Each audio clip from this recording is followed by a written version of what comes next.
and now when I introduce the candidates. Please welcome California Senator Kamala Harris and Vice President Mike Pence.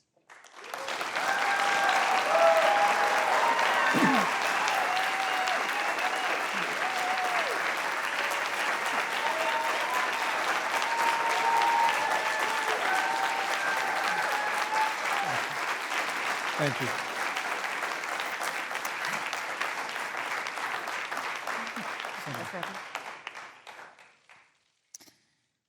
Senator Harris and Vice President Pence, thank you for being here. We're meeting as President Trump and the First Lady continue to undergo treatment in Washington after testing positive for COVID-19. We send our thoughts and prayers to them for their rapid and complete recovery and for the recovery of everyone afflicted by the coronavirus.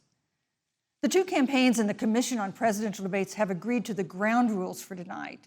I'm here to enforce them on behalf of the millions of Americans who are watching. One note, no one in either campaign or at the Commission or anywhere else has been told in advance what topics I'll raise or what questions I'll ask. This 90-minute debate will be divided into 9 segments of about 10 minutes each. I'll begin a segment by posing a question to each of you, sometimes the same question, sometimes a different question on the same topic. You will then have 2 minutes to answer without interruption by me or the other candidate. Then we'll take 6 minutes or so to discuss the issue. At that point, although there will always be more to say, we'll move on to the next topic. We want a debate that is lively, but Americans also deserve a discussion that is civil. These are tumultuous times, but we can and will have a respectful exchange about the big issues facing our nation. Let's begin with the ongoing pandemic that has cost our country so much. Senator Harris, the coronavirus is not under control. Over the past week, Johns Hopkins reports that 39 states have had more COVID cases over the past 7 days than in the week before. 9 states have set new records. Even if a vaccine is released soon, the next administration will face hard choices. What would a Biden administration do in January and February that a Trump administration wouldn't do? Would you impose new lockdowns for businesses and schools and hotspots? A federal mandate to wear masks? You have 2 minutes to respond without interruption. Thank you, Susan. Well, the American people have witnessed what is the greatest failure of any presidential administration in the history of our country. And here are the facts. 210,000 dead people in our country in just the last several months.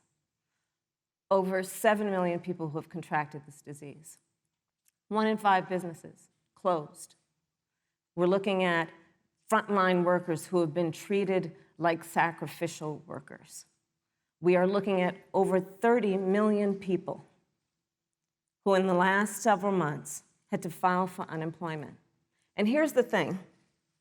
On January 28th, the Vice President and the President were informed about the nature of this pandemic. They were informed that it's lethal in consequence, that it is airborne, that it will affect young people, and that it would be contracted because it is airborne. And they knew what was happening, and they didn't tell you. Can you imagine if you knew on January 28th, as opposed to March 13th, what they knew, what you might have done to prepare? They knew and they covered it up. The president said it was a hoax. They minimized the seriousness of it. The president said, you're on one side of his ledger if you wear a mask, you're on the other side of his ledger if you don't. And in spite of all of that, today they still don't have a plan. They still don't have a plan. Well, Joe Biden does. And our plan is about what we need to do around a national strategy for contact tracing, for testing, for administration of the vaccine, and making sure that it will be free for all. That is the plan that Joe Biden has and that I have, knowing that we have to get a hold of what has been going on, and we need to save our country. And Joe Biden is the best leader to do that, and frankly, this administration has forfeited their right to re-election based on this. Thank you, Senator Harris. Vice President Pence, more than 210,000 Americans have died of COVID-19 since February. The U.S. death toll as a percentage of our population is higher than that of almost every other wealthy nation on earth. For instance, our death rate is 2.5 times that of Canada next door. You head the administration's coronavirus task force. Why is the U.S. death toll as a percentage of our population higher than that of almost every other wealthy country? And you have 2 minutes to respond without interruption. Susan, thank you. And I want to thank the Commission and the University of Utah for hosting this event. And Senator Harris, it's a privilege to be on the stage with you. And our nation has gone through a very challenging time this year. But I want the American people to know that from the very first day, President Donald Trump has put the health of America first. Before, there were more than 5 cases in the United States, all people who had returned from China. President Donald Trump did what no other American president had ever done, and that was he suspended all travel from China, the second largest economy in the world. Now, Senator Joe Biden opposed that decision. He said it was xenophobic and hysterical. But I can tell you, having led the White House Coronavirus Task Force, that decision alone by President Trump bought us invaluable time to stand up the greatest national mobilization since World War II. And I believe it saved hundreds of thousands of American lives. Because with that time, we were able to reinvent testing. More than 115 million tests have been done to date. We were able to see to the delivery of billions of supplies so our doctors and nurses had the resource and support they needed. And we began, really, before the month of February was out, to develop a vaccine and to develop medicines and therapeutics that have been saving lives all along the way. And under President Trump's leadership, Operation Warp Speed, we believe we'll have literally tens of millions of doses of a vaccine before the end of this year. The reality is, when you look at the Biden plan, it reads an awful lot like what President Trump and I and our task force have been doing every step of the way. I mean, quite frankly, when I look at their plan that talks about advancing testing, creating new PPE, developing a vaccine, it looks a little bit like plagiarism, which is something Joe Biden knows a little bit about. And I think the American people know that this is a president who has put the health of America first, and the American people, I believe with my heart, can be proud of the sacrifices they have made. It's saved countless American lives. Senator Harris, would you like to respond? Absolutely. Whatever the vice president is claiming the administration has done, clearly it hasn't worked. When you're looking at over 210,000 dead bodies in our country, American lives that have been lost, families that are grieving that loss. And you know, the vice president is the head of the task force and knew on January 28th how serious this was. And then thanks to Bob Woodward, we learned that they knew about it. And then when that was exposed, the vice president said, when asked, well, why didn't y'all tell anybody? He said, because the president wanted people to remain calm. Well, let's get no, but Susan, this is important. Susan, I want to add, but here. Mr. Vice President, I'm speaking. I have to I'm weigh speaking. in. Yeah, you can have 15 more wanna- seconds, and then we'll give the vice president Thank a you. chance to So I respond. want to ask the American people, how calm were you when you were panicked about where you're going to get your next roll of toilet paper? How calm were you when your kids were sent home from school and you didn't know when they could go back? How calm Thank were you. you Thank when you, your Senator children Harris. couldn't see your parents because you were afraid they could kill them?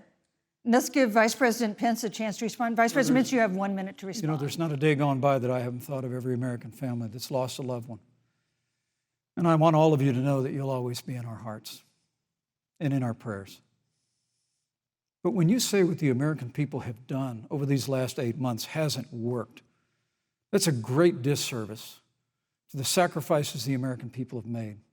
I'm referring The to you, reality, the if I may finish, Senator, the reality is Dr. Fauci said everything that he told the president in the Oval Office, the president told the American people. Now, President Trump, I will tell you, has boundless confidence in the American people, and he always spoke with confidence that we'd get through this together. But when you say it hasn't worked, when Dr. Fauci and Dr. Birx and our medical experts came to us in the second week of March, they said if the president didn't take the unprecedented step of shutting down roughly half of the American economy, that we could lose 2.2 million Americans. Now, that's the reality. Thank you. They also Thank you, said Vice to us if we President did Pence. everything right, Susan, we could still lose more than 200,000 Americans. Vice Now, President one Pence, life lost is too Thank you. many, Susan, but the American people, I believe, deserve credit for the sacrifices that they have made, putting the health of their family and their neighbors first, our doctors, our nurses, our first Thank you, Vice responders. President Pence. And I'm going to speak up on behalf of what the American people have done. Vice President Pence, you were in the front row in a Rose Garden event 11 days ago at what seems to have been a super spreader event for senior administration and congressional officials. No social distancing, few masks, and now a cluster of coronavirus cases among those who were there. How can you expect Americans to follow the administration's safety guidelines to protect themselves from COVID when you at the White House have not been doing so? Well, the American people have demonstrated over the last 8 months that when given the facts, they're willing to put the health of their families and their neighbors and people they don't even know first. And President Trump and I have great confidence in the American people and their ability to take that information and put it into practice. In the height of the epidemic, when we were losing a heartbreaking number of 2,500 Americans a day, we surged resources to New Jersey and New York and New Orleans and Detroit. We told the American people what needed to be done, and the American people made the sacrifices. When the outbreak in the Sun Belt happened this summer, again, Americans stepped forward. But the reality is the work of the President of the United States goes on. A vacancy on the Supreme Court of the United States has come upon us, and the President introduced Judge Amy Coney Barrett. Thank you, Vice But President at Pence. that, if I may say, that Rose Garden event, there's been a great deal of speculation about it. My wife Karen and I were there and honored to be there. Many of the people who were at that event, Susan, actually were tested for coronavirus, and it was an outdoor event, which all of our scientists regularly and routinely advise. The difference here is President Trump and I trust the American people to make choices in the best interest of their health. Joe Biden and Kamala Harris consistently talk about mandates, and not just mandates with the coronavirus, but a government takeover of health care, Thank you, the Vice Green New President Pence. Deal, all government control. We're about freedom and respecting the freedom of the American people. Let's talk about respecting the American people. You respect the American people when you tell them the truth. You respect the American people when you have the courage Which we've to be a always leader done. speaking of those things that you may not want people to hear, but they need to hear so they can protect themselves. But this administration stood on information that if you had as a parent, if you had as a worker, knowing you didn't have enough money saved up, and now you're standing in a food line because of the ineptitude of an administration that was unwilling to speak the truth to the American people. So let's talk about caring about the American people. The American people have had to sacrifice far too much because of the incompetence of this administration. It is asking too much of the people. Susan, we talked No, about Vice It this. is President asking Pence. too much of the people. Look- That they would not be equipped with the information they need to help themselves to protect Susan, their the parents President- and No, their I'm children. sorry. Kamala Harris, Senator Harris, I'm sorry. It's fine, I'm Kamala. No, you're Senator Harris to me. For life to get back to normal, Dr. Anthony Fauci and other experts say that most of the people who can be vaccinated need to be vaccinated. But half of Americans now say they wouldn't take a vaccine if it was released now. If the Trump administration approves a vaccine before or after the election, should Americans take it, and would you take it? If the public health professionals, if Dr. Fauci, if the doctors tell us that we should take it, I'll be the first in line to take it, absolutely. But if Donald Trump tells us that we should take it, I'm not taking it. Vice President Pence, there have been a lot of repercussions from this pandemic. In recent days, the president's diagnosis of COVID-19 has underscored the importance of the job that you hold and that you are seeking. That's our second topic tonight. It's the role of the vice president. One of you will make history on January 20th. You will be the vice president to the oldest president the United States has ever had. Donald Trump will be 74 years old on Inauguration Day. Joe Biden will be 78 years old. That already has raised concerns among some voters, concerns that have been sharpened by President Trump's hospitalization in recent days. Vice President Pence, have you had a conversation or reached an agreement with President Trump about safeguards or procedures when it comes to the issue of presidential disability? And if not, do you think you should? You have 2 minutes without interruption. Well, Susan, thank you, although I would like to go back. I think we need to move on well, to the thank issue you, of but I would like to vice go back presidency. Because the reality is that we're going to have a vaccine, Senator, in record time, in unheard of time, in less than a year. We have 5 companies in phase 3 clinical trials, and we're right now producing tens of millions of doses. So the fact that you continue to undermine public confidence in a vaccine, if the vaccine emerges during the Trump administration, I think is unconscionable. And Senator, I just ask you, stop playing politics with people's lives. The reality is that we will have a vaccine, we believe, before the end of this year. And it will have the capacity to save countless American lives. And your continuous undermining of confidence in a vaccine is it's just unacceptable. And let me also say, the reality is when you talk about failure in this administration, we actually do know what failure looks like in a pandemic. It was 2009. The swine flu arrived in the United States. Thankfully, it ended up not being as lethal as the coronavirus. But before the end of the year, when Joe Biden was vice president of the United States, not 7.5 million people contracted the swine flu, 60 million Americans contracted the swine flu. If the swine flu had been as lethal as the coronavirus, in 2009, when Joe Biden was vice president, we would have lost 2 million American lives. His own chief of staff, Ron Klain, would say last year that it was pure luck that they did, quote, everything possible wrong. And we learned from that. They left the strategic national stockpile empty. They left an empty and hollow plan, but we still learned from it. And I think the American people, I'm going to say again, can be proud of what we have done. And Senator, please stop undermining confidence in a vaccine. Senator Harris, let me ask you the same question that I asked Vice President Pence, which is, have you had a conversation or reached an agreement with Vice President Biden about safeguards or procedures when it comes to the issue of presidential disability? And if not, and if you win the election next month, do you think you should? You have 2 minutes uninterrupted. So let me tell you, first of all, the day I got the call from Joe Biden, it was actually a Zoom call, asking me to serve with him on this ticket was probably one of the most memorable days of my life. I thought about my mother, who came to the United States at the age of 19, gave birth to me at the age of 25 at Kaiser Hospital in Oakland, California. And the thought that I'd be sitting here right now, I know would make her proud, and she must be looking down on this. Joe and I were raised in a very similar way. We were raised with values that are about hard work, about the value and the dignity of public service, and about the importance of fighting for the dignity of all people. And I think Joe asked me to serve with him because, I have a career that included being elected the first woman district attorney of San Francisco, where I created models of innovation for law enforcement in terms of reform of the criminal justice system. I was elected the first woman of color and black woman to be elected Attorney General of the state of California, where I ran the second largest Department of Justice in the United States, second only to the United States Department of Justice. And there I took on everything from transnational criminal organizations to the big banks that were taking advantage of homeowners, to for-profit colleges that were taking advantage of veterans.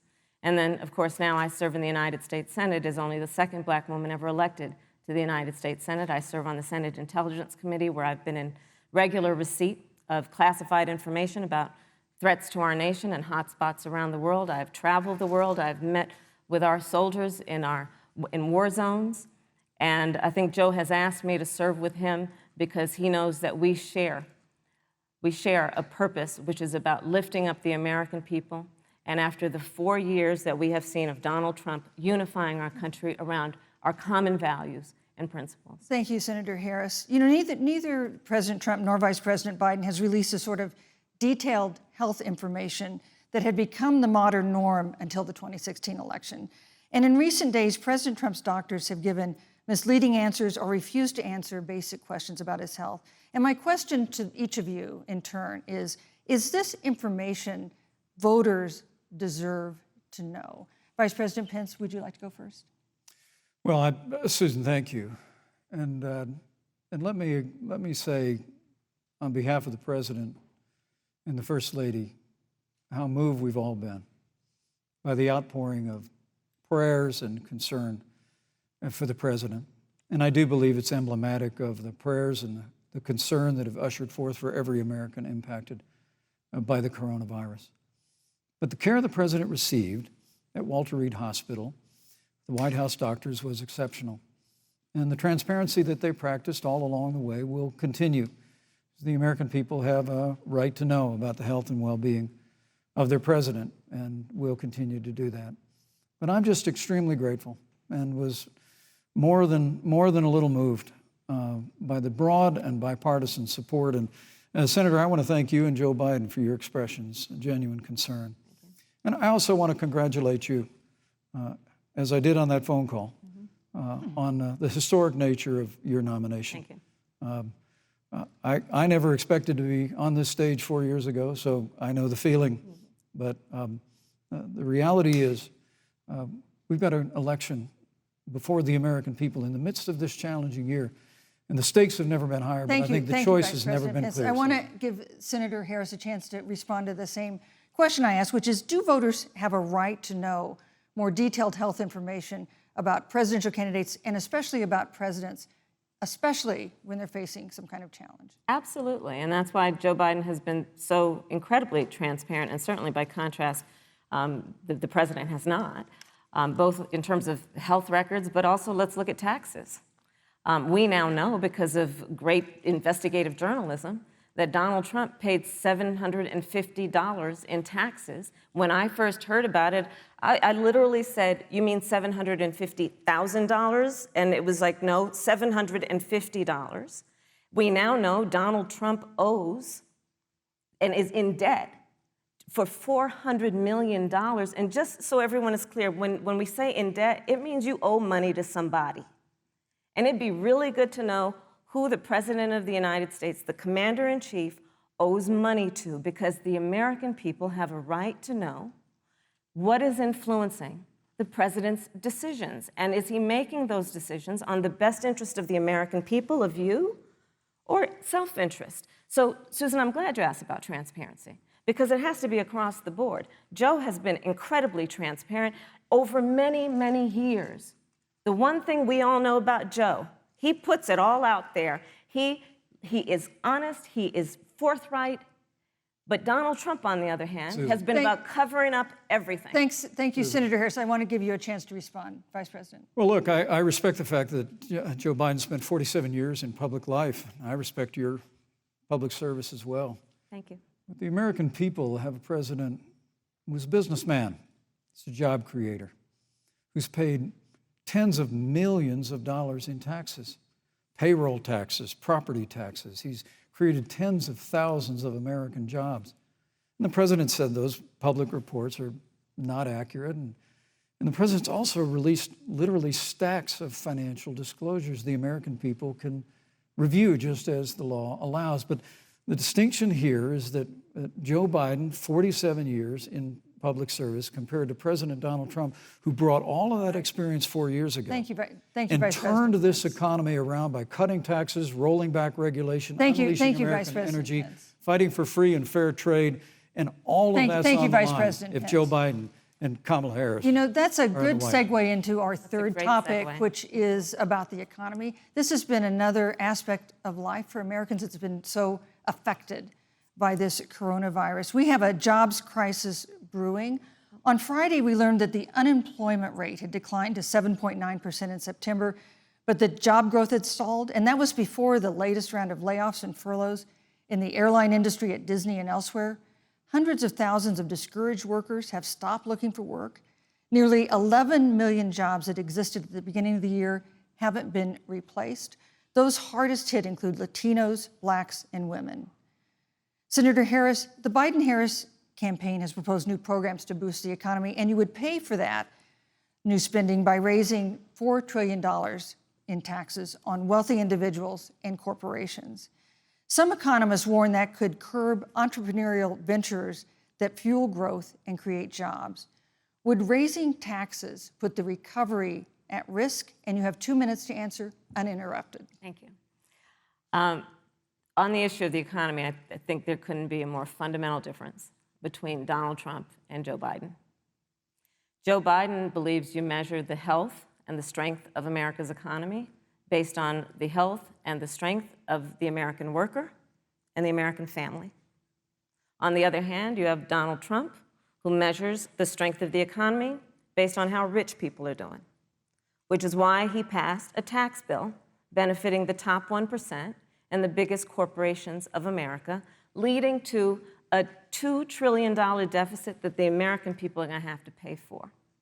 On day one, Joe Biden will repeal that tax bill. He'll get rid of it. And what he'll do with the money is invest it in the American people. And through a plan that is about investing in infrastructure, something that Donald Trump said he would do. I remember hearing about some infrastructure week. I don't think it ever happened. But Joe Biden will do that. He'll invest in infrastructure. It's about upgrading our roads and bridges, but also investing in clean energy and renewable energy. Joe is going to invest that money in what we need to do around innovation. There was a time when our country believed in science and invested in research and development so that we were an innovation leader on the globe. Joe Biden will use that money to invest in education. So, for example, for folks who want to go to a 2-year community college, it will be free. If you come from a family that makes less than $125,000, you'll go to a public university for free. And across the board, we'll make sure that if you have student loan debt, it's cut by $10,000. That's how Joe Biden thinks about the economy, which is it's about investing in the people of our country as opposed to passing a tax bill, which had the benefit of letting American corporations go offshore to do their business. Thank you, You're Senator welcome. Harris. Vice President Pence, your administration has been predicting a rapid and robust recovery, but the latest economic report suggests that's not happening. Should Americans be braced for an economic comeback that is going to take not months, but a year or more? You have 2 minutes to answer uninterrupted. When President Trump and I took office, America had gone through the slowest economic recovery since the Great Depression. Because when Joe Biden was vice president, they tried to tax and spend and regulate and bail our way back to a growing economy. President Trump cut taxes across the board. Despite what Senator Harris says, the average American family of 4 had $2,000 in savings in taxes. And with the rise in wages that occurred, most predominantly for blue-collar, hardworking Americans, the average household income for a family of 4 increased by $4,000 following President Trump's tax cuts. But America, you just heard Senator Harris tell you, on day one, Joe Biden's going to raise your taxes. It's really remarkable to think, Susan. I mean, right after a time where we're going through a pandemic that lost 22 million jobs at the height, we've already added back 11.6 million jobs because we had a president who cut taxes, rolled back regulation, unleashed American energy, fought for free and fair trade, and secured $4 trillion from the Congress of the United States to give direct payments to families, save 50 million jobs through the Paycheck Protection Program. We literally have spared no expense to help the American people and the American worker through this. Joe Biden and Kamala Harris want to raise taxes. They want to bury our economy under a $2 trillion Green New Deal, which you were one of the original co-sponsors of in the United States Senate. They want to abolish fossil fuels and ban fracking, which would cost hundreds of thousands of American jobs all across the heartland. And Joe Biden wants to go back to the economic surrender to China, that when we took office, half of our international trade deficit was with China alone. And Joe Biden wants to repeal all of the tariffs that President Trump put into effect to fight for American jobs and American workers. Joe Biden says democracy's on the ballot. Make no mistake about it, Susan. The American economy, the American comeback is on the ballot with 4 more years of growth and opportunity, 4 more years of President Donald Trump. 2021 is going to be the biggest economic year in the history of this country. Thank you, Vice President Pence. Senator Harris. Well, I mean, I thought we saw enough of it in last week's debate, but I think this is supposed to be a debate based on fact and truth. And the truth and the fact is Joe Biden has been very clear. He will not raise taxes on anybody who makes less than $400,000 a year. He said he's going to repeal the Trump tax cuts. Mr. Vice President, I'm speaking. Well, wait. I'm speaking. It'd be important if you said the truth. Joe Biden said twice in the debate last week that he's going to repeal the Trump tax cuts. That was tax cuts that gave the average working family $2,000 in a tax break every single year. Senator, that is that's the math. absolutely not true. That Is he tax only bill, is he only going to repeal part of the Trump tax cuts? If you don't mind letting me finish, we can then Please. have a conversation, okay? Please. Okay. Joe Biden will not raise taxes on anyone who makes less than $400,000 a year. He has been very clear about that. Joe Biden will not end fracking. He has been very clear about that. Joe Biden is the one who, during the Great Recession, was responsible for the Recovery Act that brought America back. And now the Trump-Pence administration wants to take credit when they rode the coattails of Joe Biden's success for the economy that they had at the beginning of their term. Of course, now the economy is a complete disaster. But Joe Biden, on the one hand, did that. On the other hand, you have Donald Trump, who has reigned over a recession that is being compared to the Great Depression. On the one hand, you have Joe Biden, who was responsible with President Barack Obama for the Affordable Care Act, which brought health care to over 20 million Americans and protected people with pre-existing conditions. And what it also did is it saved those families who otherwise were going bankrupt because of hospital bills they could not afford. On the other hand, you have Donald Trump, who's in court right now, trying to get rid of the Affordable Care Act, which means that you will lose protections if you have pre-existing conditions. And this is very important, Susan. Yes, and it's but important. we need to give Vice President. I'd just like to, he interrupted me, and I'd like to just finish, please. If you have a pre-existing condition, heart disease, diabetes, breast cancer, they're coming for you. If you love someone who has a pre-existing condition, they're coming for you. If you are under the age of 26 on your parents' coverage, they're coming for you. Senator Harris, thank you. You're welcome. Let me give you a chance to respond. Well, I hope we have a chance to talk about health care because Obamacare was a disaster. The American people remember it well. And President Trump and I have a plan to improve health care and to protect pre-existing conditions for every American. But look, Senator Harris, you're entitled to your own opinion, but you're not entitled to your own facts. You yourself said on multiple occasions when you were running for president that you would ban fracking. Joe Biden looked at a supporter in the eye and pointed and said, I guarantee that we will abolish fossil fuels. They have a $2 trillion version of the Green New Deal, Susan, that your newspaper, USA Today, said really wasn't that very different from the original Green New Deal. More taxes, more regulation, banning fracking, abolishing fossil fuel, crushing American energy, and economic surrender to China is a prescription for economic decline. President Trump and I will keep America growing. The V-shaped recovery that's underway right now will continue with 4 more years of President Donald Trump in the White House. Thank you very, very much, Vice President Pence. Once again, you've provided the perfect segue to a new topic, which is climate change. And Vice President Pence, I'd like to pose the first question to you. This year, we've seen record-setting hurricanes in the South. Another one, Hurricane Delta, is now threatening the Gulf. And we have seen record-setting wildfires in the West. Do you believe, as the scientific community has concluded, that man-made climate change has made wildfires bigger, hotter, and more deadly, and have made hurricanes wetter, slower, and more damaging? You have 2 minutes uninterrupted. Thank you, Susan.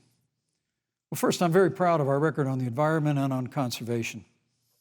According to all of the best estimates, our air and land are cleaner than any time ever recorded. Our water is among the cleanest in the world. And just a little while ago, the President signed the Outdoors Act. It's the largest investment in our public lands and public parks in 100 years. So President Trump has made a commitment to conservation and to the environment. Now, with regard to climate change, the climate is changing. But the issue is, what's the cause and what do we do about it? President Trump has made it clear that we're going to continue to listen to the science. Now, Joe Biden and Kamala Harris would put us back in the Paris Climate Accord. They'd impose the Green New Deal, which would crush American energy, would increase the energy costs of American families in their homes, and literally would crush American jobs. And President Trump and I believe that the progress that we have made in a cleaner environment has been happening precisely because we have a strong free market economy. You know, what's remarkable is the United States has reduced CO2 more than the countries that are still in the Paris Climate Accord, but we've done it through innovation, and we've done it through natural gas and fracking, which, Senator, the American people can go look at the record. I know Joe Biden says otherwise now, as you do, but the both of you repeatedly committed to abolishing fossil fuel and banning fracking. And so by creating the kind of American innovation, we're actually steering toward a stronger and better environment. With regard to wildfires, President Trump and I believe that forest management has to be front and center, and even Governor Gavin Newsom from your state has agreed we've got to work on forest management.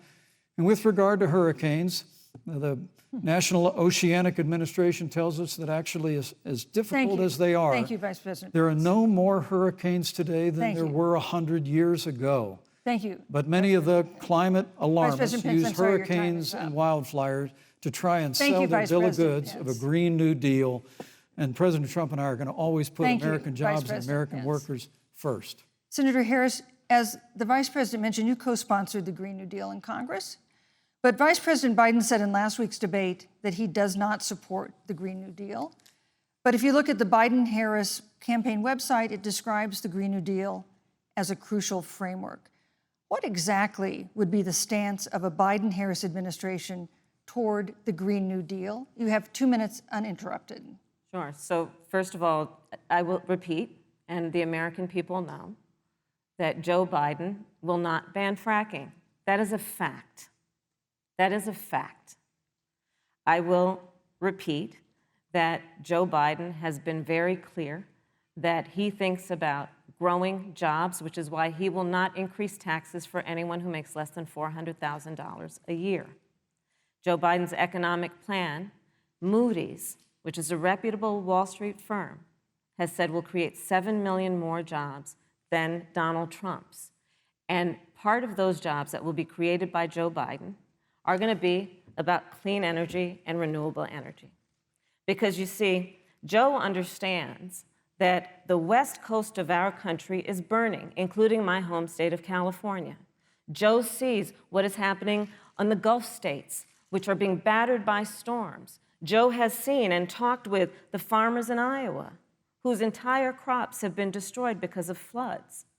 And so Joe believes, again, in science. I'll tell you something, Susan. I served, when I first got to the Senate, on the committee that's responsible for the environment. Do you know this administration took the word science off the website and then took the phrase climate change off the website?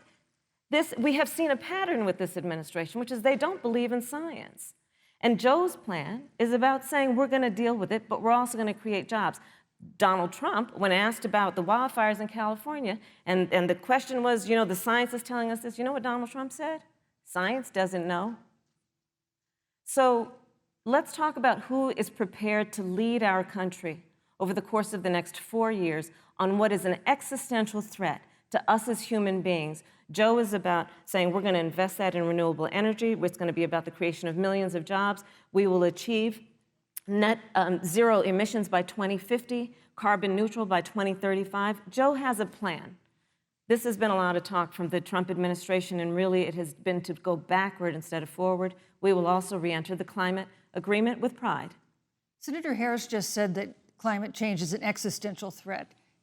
Vice President Pence, do you believe that climate change poses an existential threat? As I said, Susan, the climate is changing. We'll follow the science. But once again, Senator Harris is denying the fact that they're going to raise taxes on every American. Joe Biden said twice in the debate last week that on day one he was going to repeal the Trump tax cuts. Those tax cuts delivered $2,000 in tax relief to the average family of four across America. And with regard to banning fracking, I just recommend that people look at the record. You yourself said repeatedly that you would ban fracking. You were the first Senate co-sponsor of the Green New Deal. And while Joe Biden denied the Green New Deal, Susan, thank you for pointing out, the Green New Deal is on their campaign website. And as USA Today said, it's essentially the same plan as you co-sponsored with AOC when she submitted it in the Senate. And you just heard the senator say that she's going to resubmit America to the Paris Climate Accord. Look, the American people have always cherished our environment. We'll continue to cherish it. We've made great progress reducing CO2 emissions through American innovation and the development of natural gas through fracking.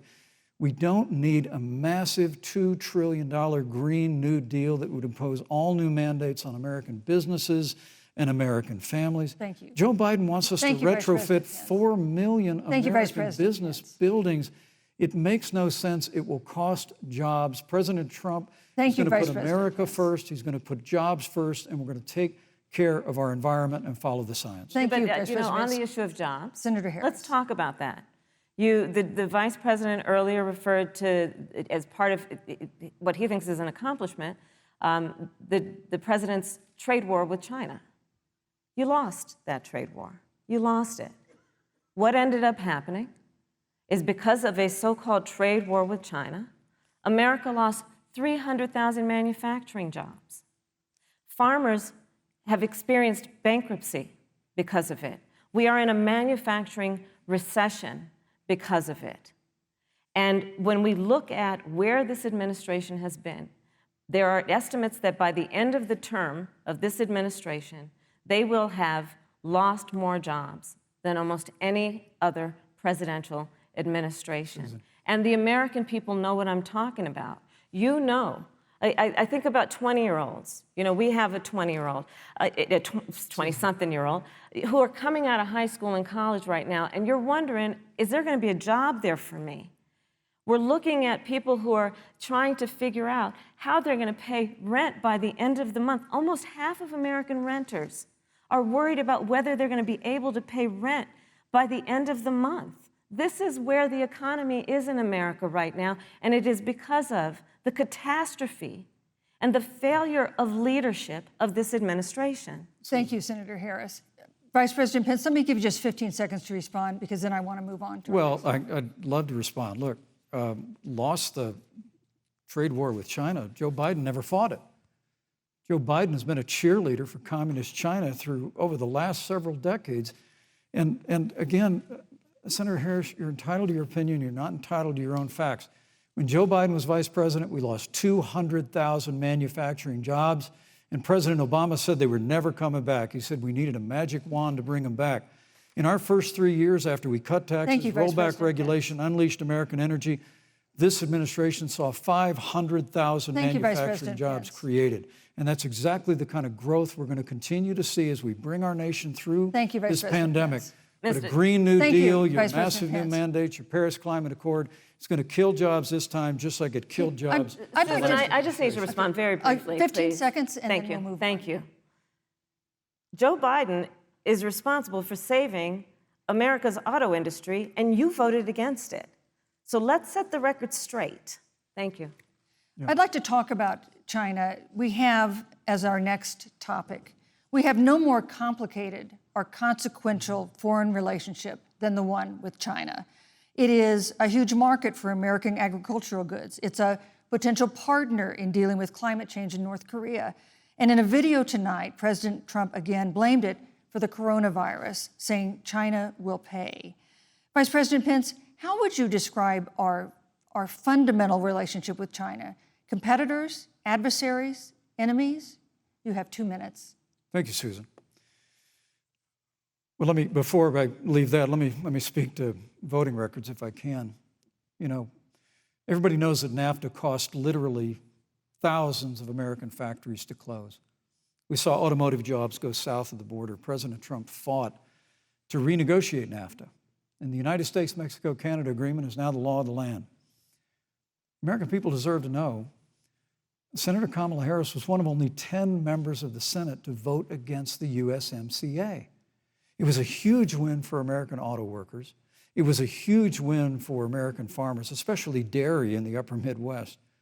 But Senator, you said it didn't go far enough on climate change, that you put your radical environmental agenda ahead of American auto workers and ahead of American jobs. The American people deserve to know that. It's probably why Newsweek magazine said that Kamala Harris was the most liberal member of the United States Senate in 2019, more liberal than Bernie Sanders, more liberal than any of the others in the United States Senate. So now, with regard to China, look, Susan, first and foremost, China is to blame for the coronavirus. And President Trump is not happy about it. He's made that very clear, made it clear again today. China and the World Health Organization did not play straight with the American people. They did not let our personnel into China to get information on the coronavirus until the middle of February. Fortunately, President Trump, in dealing with China from the outset of this administration, standing up to China that had been taking advantage of America for decades in the wake of Joe Biden's cheerleading for China, President Trump made that decision before the end of January to suspend all travel from China. And again, the American people deserve to know Joe Biden opposed President Trump's decision to suspend all travel from China. He said it was hysterical. He said it was Thank you, Vice President xenophobic. Pence. But President Trump has Vice President stood Pence, up your to time is China. up. We're going to continue to stand strong. Thank you, Vice President Pence. We want to improve the relationship, but we're going to level the playing field, and we're going to hold Vice President China Pence. accountable for what they did to America with the coronavirus. Thank you. Senator Harris, let me ask you the same question that I asked the Vice President. How would you describe our fundamental relationship with China? Are we competitors, adversaries, enemies? You'll have 2 minutes uninterrupted. Susan, the Trump administration's perspective and approach to China has resulted in the loss of American lives, American jobs, and America's standing. There's a weird obsession that President Trump has had with getting rid of whatever accomplishment was achieved by President Obama and Vice President Biden. For example, they created within the White House an office that basically was responsible for monitoring pandemics. They got rid of it. Not true. There was a team of disease experts that President Obama and Vice President Biden dispatched to China to monitor what is now predictable and what might happen. They pulled them out.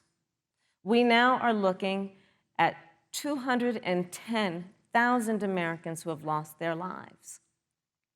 Let's look at the job situation. We mentioned before the trade deal, the trade war, they wanted to call it, with China.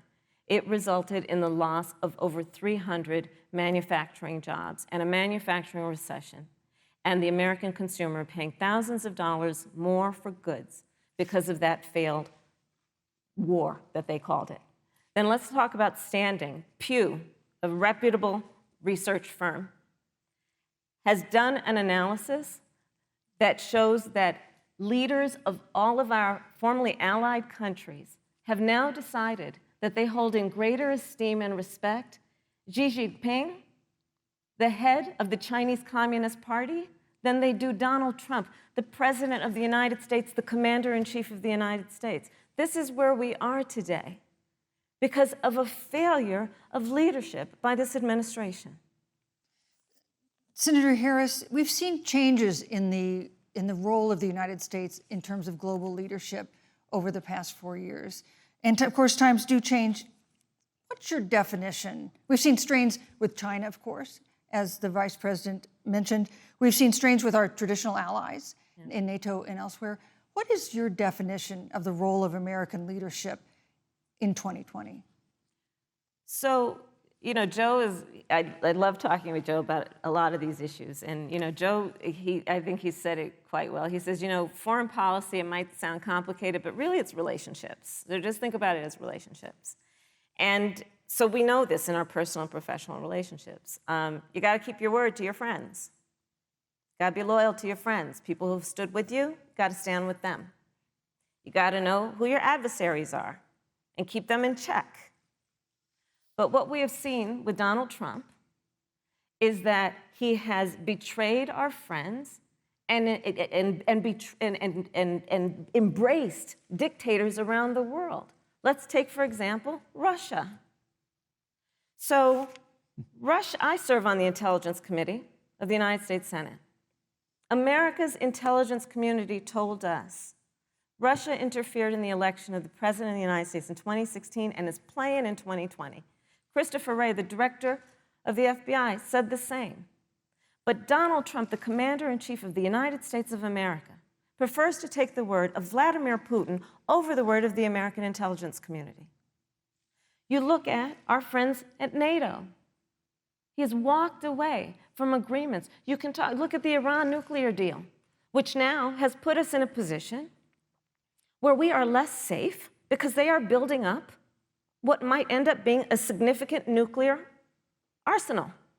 We were in that deal, guys. We were in the Iran nuclear deal with friends, with allies around the country. And because of Donald Trump's unilateral approach to foreign policy, coupled with his isolationism, he pulled us out and has made America less safe. So, Susan, it's about relationships.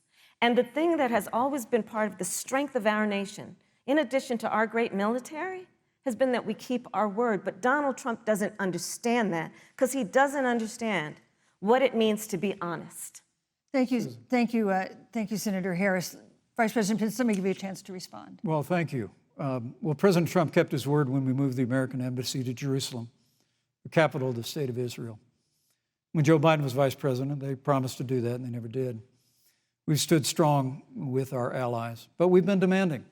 NATO is now contributing more to our common defense than ever before, thanks to President Trump's leadership. We've strengthened our alliances across the Asia-Pacific, and we've stood strong against those who would do us harm. You know, when President Trump came into office, ISIS had captured an area of the Middle East the size of Pennsylvania.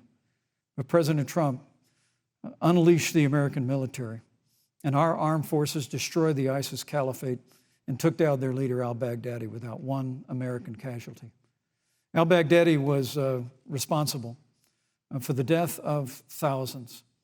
But notably, America's hearts today are with the family of Kayla Mueller, her parents of which are here with us tonight in Salt Lake City.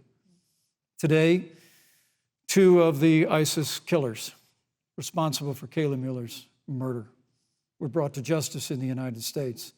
Jihadi John was killed on the battlefield along with the other beetle.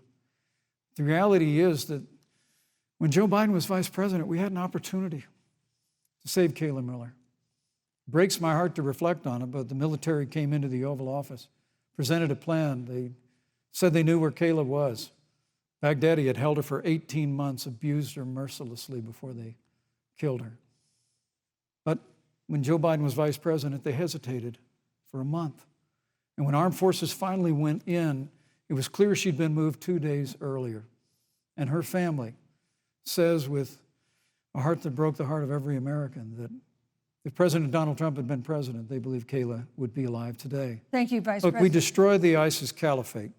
And you talk about re-entering the Iran nuclear deal. I mean, the last administration transferred $1.8 billion to the leading state sponsor Thank you, Vice of President terrorism. Pence. President Donald Trump got us out of the deal. Thank you, Vice President Pence. And when Qasem Soleimani was traveling to Baghdad Thank you, to do Vice President harm Pence. to Americans, President Donald Trump took Thank you, him Vice out. President Pence. And America is safer, our allies are safer, and the American people know President Donald Trump will never Thank you, Vice President take Pence. action. I would like to give Senator Harris a chance to respond, but not at such great length because, of course, there are other topics we want to talk about. But I would like equal time. Yes. Thank you. Please go ahead.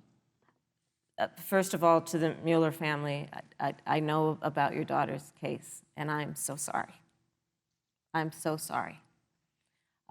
What happened to her is awful, and it should have never happened. And I know Joe feels the same way. And I know that President Obama feels the same way.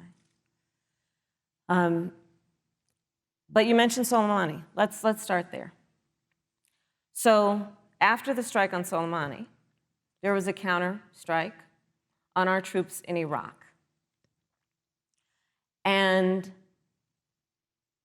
they suffered serious brain injuries. And do you know what Donald Trump dismissed them as? Headaches.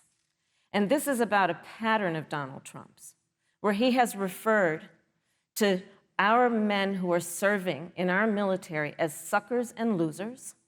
Donald Trump, who went to Arlington Cemetery and stood above the graves of our fallen heroes and said, what's in it for them? Because, of course, he only thinks about what's in it for him. Let's take what he said about John McCain, a great American hero. And Donald Trump says he doesn't deserve to be called a hero because he was a prisoner of war. And this is very important when you want to talk about who is the current commander-in-chief and what they care about and what they don't care about. Public reporting that Russia had bounties on the heads of American soldiers. And you know what a bounty is? It's somebody puts a price on your head and they will pay it if you are killed. And Donald Trump had talked at least 6 times to Vladimir Putin. On your local news networks is synonymous with the American people.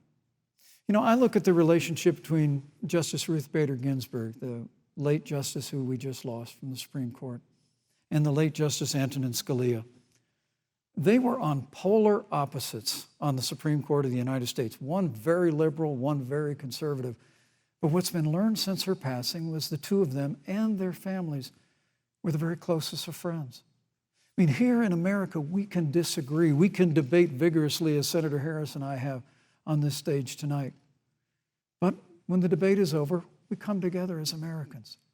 And that's what people do in big cities and small towns all across this country. So I just want to encourage you, Brecklin. I want to tell you that we're going to work every day to have government as good as our people.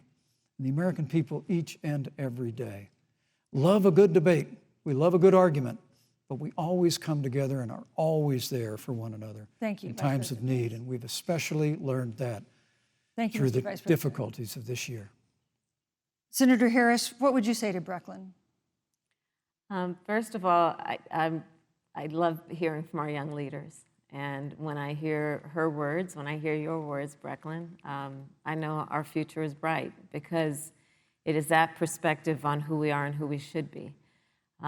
That is a sign of leadership and is something we should all aspire to be. And that brings me to Joe. Joe Biden, one of the reasons that Joe decided to run for president is after Charlottesville, which we talked about earlier.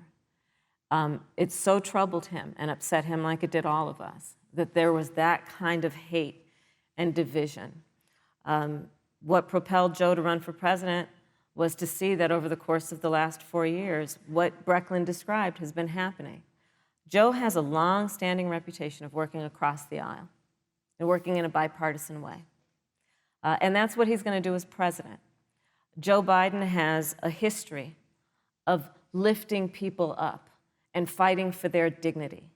You have to know Joe's story to know that Joe has known pain, he has known suffering, and he has known love. And so, Brecklin, when you think about the future, I do believe the future is bright.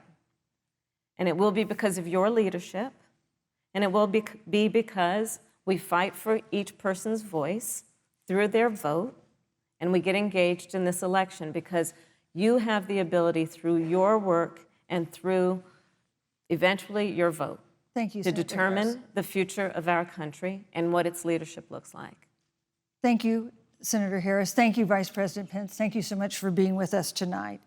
We want to thank also the University of Utah for its hospitality, and most of all, our thanks to all the Americans who watched this debate tonight. Again, our best wishes for a quick recovery to President Trump, the First Lady, and everyone who is battling COVID-19. The second presidential debate is next week on October 15th, a town hall-style debate in Miami. We hope you'll join us then. Good evening.